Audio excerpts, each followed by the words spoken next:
Good morning. This is the agenda for the week of Monday 4/13 for AP Language. So remember last week you guys had Khan Academy assignments that you needed to complete. They were in the grammar course for Khan Academy. So they covered things like parallel structure, sentence types, and things like that. And the reason that we did those is because a lot of our monolingual essays were having issues with like fragments and run-ons and parallel structure and things like that.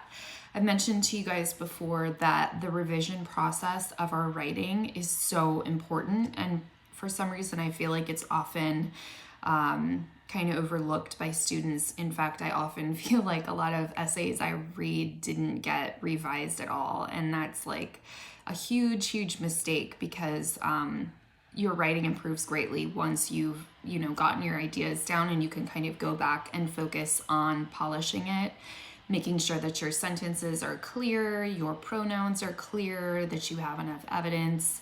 And it's also, in my opinion, it's one of the easiest parts of writing, because once you've gotten your ideas down, then you already have kind of a framework or a skeleton that you're working with, and you're just kind of bulking it up, making it pretty, making it clear, making it better.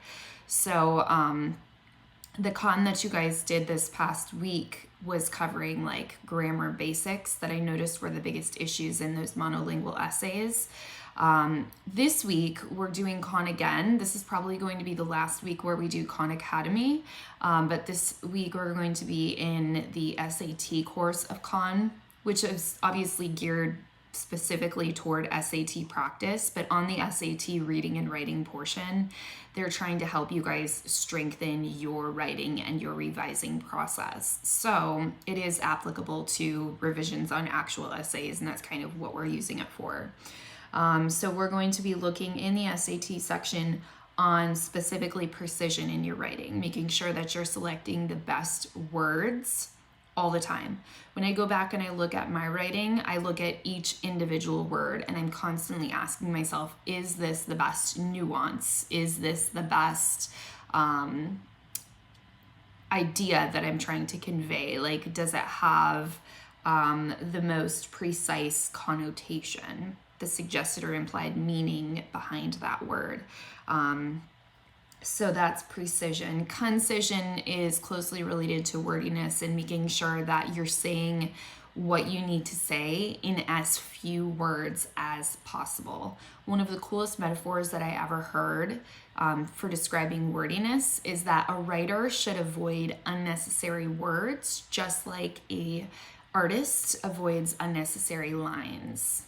So if you think about I think most of us have probably seen the original Disney sketches where you see Mickey and he's just a bunch of shapes, and there's a bunch of lines for all of his different body parts.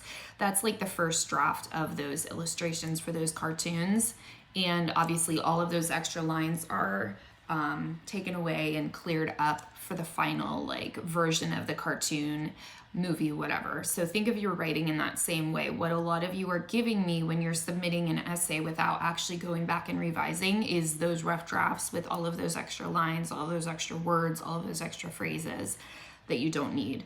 So that's more like concision. Parallel structure, we did a little bit with that last week with grammar, but we're still going to work on that because for some reason that's something that a lot of students struggle with. So that'll be in there. And then pronoun clarity, making sure that using pronouns is okay. You do want to use pronouns to avoid awkward repetition by using the same nouns over and over again. But the problem is when you are using pronouns where you don't have a clear antecedent. The antecedent is the noun that the pronoun is referring to. So if you say, he or who or they, and it's unclear who you're referring to, then that's the problem, and that's where you need to remove that pronoun and actually put in a noun.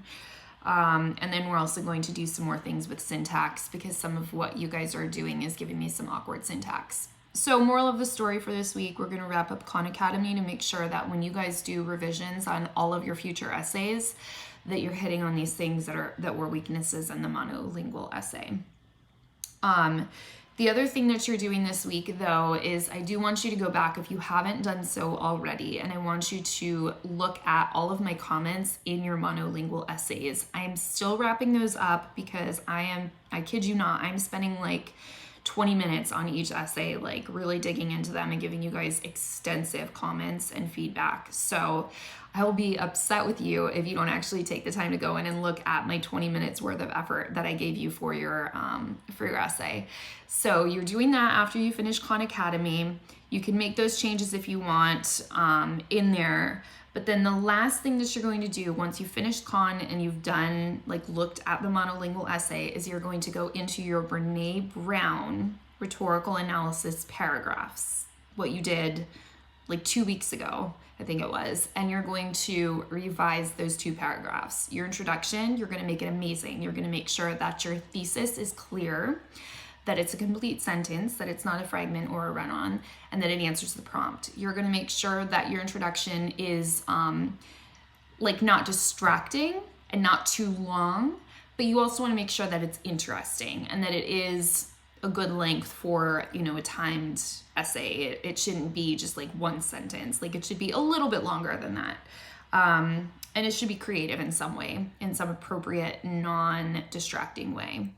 And then your first body paragraph, you need to make sure that you are like amazing. I have glanced at some of them and I'm kind of like, they know I'm not gonna like this. This is not long enough. So some of what I saw when I was glancing were kind of like sickly looking short little things. And so I need you to go back in there and I need you to bulk it up a little bit. Make sure that you have a lot of depth in your single body paragraph. Depth of thinking. Don't just in your commentary rephrase what, you know, she was arguing. You need to actually like dig in and tell me like why she made specific choices in her speaking, the effects that are created, the multiple layers of effects that are created. Make sure that you're pinpointing specific rhetorical strategies that she uses in her talk. Make connections to the rhetorical appeals. Do not tell me that she uses rhetorical appeals, because they don't use rhetorical appeals, they create rhetorical appeals. The rhetorical strategies are used to contribute to the rhetorical appeals, ethos, pathos, and logos. So make sure that you're being precise, make sure you're being concise, but make sure that you have a lot of depth in there, a lot of interest, no fragments, no run-ons, use parallel structure correctly. I'm not being very concise, but you get the idea. If you guys have questions or need help or anything at all, as always, please reach out to me. And then checking my notes. Oh, Monday, April 20th is a non-student day. Woohoo! So all of this week's work is going to be due Tuesday, April 21st by midnight. I'm just giving you that Monday off if you need time to rest. I hope that you guys had a really good Easter with your family, and I will talk to you later.